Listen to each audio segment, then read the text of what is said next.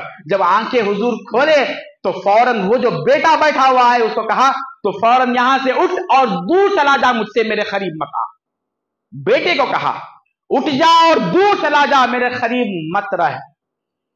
حضور نے اس بات کو قریب کیا اور اس کے ہاتھ کو اپنے ہاتھ میں رکھا اور کہا پہلے مجھے یہ بتاؤ، جو تم میرے بلانے پر آ رہے تھے، راستے میں دل ہی دل میں کچھ کہہ رہے تھے، وہ کیا کہہ رہے تھے وہ مجھے سناؤ۔ یا رسول اللہ، ہم 1000 بار آپ کی رسالت کی گواہی دیتے ہیں، آپ سچے رسول ہیں، میں دل میں جو ہے کچھ سوچ کر آیا تھا، بتاؤ تم کیا کہہ رہے تھے۔ مگر یا رسول اللہ، وہ میرے بیٹے کے خلاف شکایت تھی، میں آپ کے سامنے کہہ نہیں سکتا۔ کہا کہ اے وہ باپ، یہ میرے طرف سے نہیں ہے، میرے رب نے مجھے حکم دیا ہے کہ تمہارے دل کی کیفیت معلوم کروں۔ وہ باپ نے کہا میں یہ کہتے ہوئے آیا تھا کہ میں اپنے بچے کو جب وہ پیدا ہوا تھا نہ اس کو حرکت لینے کی، کروٹ لینے کی صلاحیت تھی، نہ ایک دانہ منہ میں ڈال سکتا تھا، جس طرح سے ایک پرندہ اپنے بچے کے منہ میں دانہ ڈالتا ہے، ہم اپنے بچوں کو ایسا پالے ہیں، اور ایسا بچہ آج 2 پیسے کیا لے لیا اس کے جیب سے کہ وہ شکایت کرنے کے لیے آ گیا آپ پر۔ میں یہ سوچ کر آ رہا تھا۔ حضور اور زیادہ رونے لگے اور زار و خطار رو پڑے آقا دو جہاں صلی اللہ علیہ وسلم۔ پھر فرمایا، بیٹے کو ڈانٹ کر فرمایا، صحابہ فرماتے ہیں ہم نے اس سے پہلے حضور کو اتنے جلال اور غصے میں کبھی نہیں دیکھا۔ اس بچے پر جو حضور ناراض ہوئے تھے، فرمایا میرا فیصلہ تو جاننا چاہتا ہے؟ تیرا باپ جو تیرے پیسے لے لیتا تھا، تو شکایت کیا ہے، اس کا فیصلہ تو مجھ سے لینا چاہتا ہے، تو سن میرا فیصلہ، انتا و مالک لابیک، ارے مال تو کیا، تو اور تیرا مال دو بھی تیرے باپ کے ہیں، تیرا کچھ بھی نہیں ہے، وہ مال بھی تیرے باپ کا ہے، تو بھی اس کا ملک ہے، اس کی ملک ہے، تیرے پاس کچھ نہیں ہے، یہ میرا فیصلہ ہے۔ اور حضور نے فرمایا اگر اس بات کو تو راضی نہ کیا تو جہنم کی آگ تجھی سے دہکائی جائے گی۔ تو دوستو، غنیمت جانے یہ اس دور میں بہت زیادہ ہو رہا ہے، اب ان کو بیکار ایک کچرا سمجھ گئے ہیں، بھئی ان کی تو عمر ہو گئی، یہ کام پہ نہیں رہے۔ قسم خدا کی، جو اللہ کی رحمتیں ہیں اسی دروازے سے کھل رہی ہیں، انہی صورتوں سے برس رہی ہے، ورنہ وہ دروازے بند ہو سکتی ہے۔ اللہ تبارک و تعالیٰ سے دعا ہے کہ جو کچھ کہا گیا سنا گیا عمل کی توفیق عطا فرما، ہمارے حال پر رحم فرما۔ یہ واسطہ ہے پاک صلی اللہ علیہ وسلم کا، معذرت چاہتا ہوں تھوڑا سا وقت میں زیادہ لے لیا ہوں، آئندہ انشاءاللہ احتیاط سے میں وقت زیادہ نہیں لوں گا۔ السلام علیکم ورحمۃ اللہ۔